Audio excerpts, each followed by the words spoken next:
Well, cautious optimism is probably the phrase of the day, then, if one were to summarize international reactions to the rebel sweep of Syria and the downfall of Bashar al Assad. Western nations are certainly erring on the more cautious side, at least in their comments on what may come next in Syria, especially because the rebel group with much of the influence for now, Hayat Tahrir al-Sham, or HTS, is a globally designated terrorist organization, which was once affiliated with al-Qaeda.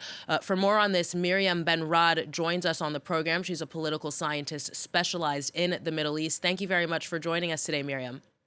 Thank you. So what we have heard thus far from the rebels, I think, is certainly been seen as reassuring by many in a sense. They claim to have freed political prisoners. They've vowed to end sectarianism, welcome back displaced Syrians from all over the world. Is this conciliatory tone credible to you? Well, first of all, I think we need to contextualize the reformist stance that these rebels, these so-called rebels, they're mostly Islamists and jihadists.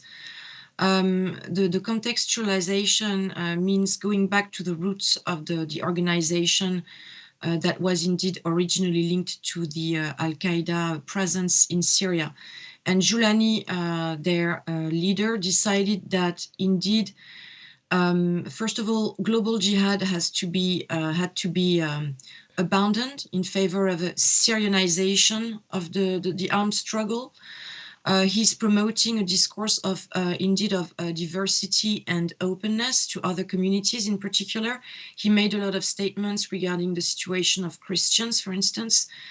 But I think we need to be cautious indeed, because first of all, what is now called a transition towards a more open regime. I mean, if not, the word democratic is not used, but let's just be clear. They have overthrown the regime through an armed assault, which was quite brutal.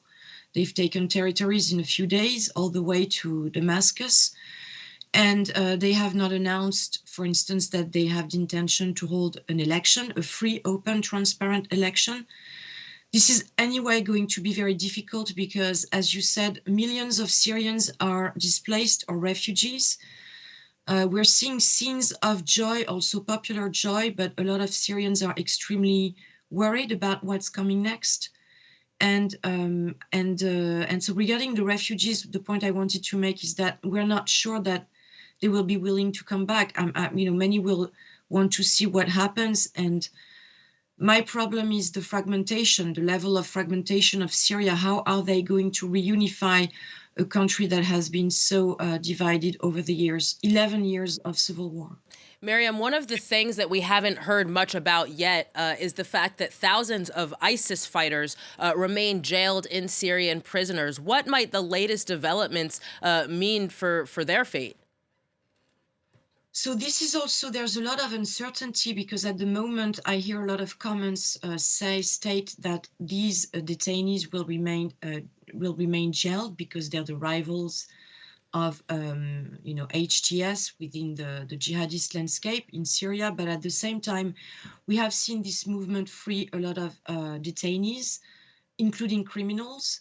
We are seeing the scenes here of looting, which reminds me a lot of what I saw in Iraq back in 2003, which shows you also the vengeful reflexes of the population. Julani said that this transition will not be inscribed under the banner of revenge, reprisals, but this is typically what you see on these images that you're showing. So there's a lot of uncertainty. And regarding the Islamic State, if they see an interest in freeing them, they will free them. So we have no guarantee at the moment. The prisons holding these ISIS members, including their children, many of whom were born in these camps and are probably radicalized, are run by the U.S.-led coalition's ally, the Syrian Democratic Forces. But with the United States claiming, or at least with incoming President Donald Trump claiming that the U.S. will not be getting further involved in what happens, what do you think that means for Kurdish fighters? Well, this means greater uncertainty regarding the fate of the Kurdish forces because they are going to be under the pressure of Turkey. Let's underline the role that Turkey has played in backing this armed assault against the regime and its territories. So what is going to happen? Are the Turks going to put pressure on the on these new masters of Damascus, so they can leave the space free in the north of Syria, so so Turkey can further crack down on the Kurds. We don't know, but it may be a very credible scenario. And the US has no intention, let's be clear, the US has no intention of re-engaging forces on the ground, of being more involved than it has been thus far. So in these circumstances, I see a lot of vulnerability for the Kurds and the future of their project in the north of Syria. Miriam, for a final question for you, what role can or should regional Western powers play in order to prevent the transition in Syria from continuing down the road of violence, or to prevent this from becoming a security threat abroad?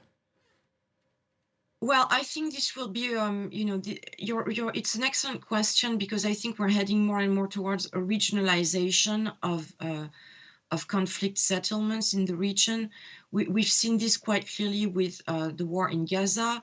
We have seen that the involvement of Western powers and today Russia does not help. So we have to reactivate regional mechanisms of dialogue, cooperation, in order to reach whatever status quo can emerge. So indeed, Syria doesn't slip back into chaos, which indeed would be a major security threat, and not just for its neighbors in the Middle East, but also for Western nations. So let's see to what extent neighboring states can also commit further. I don't know if they will in the first place, but this is the trend. Mariam Benraad, political scientist, thank you so much for coming on the show.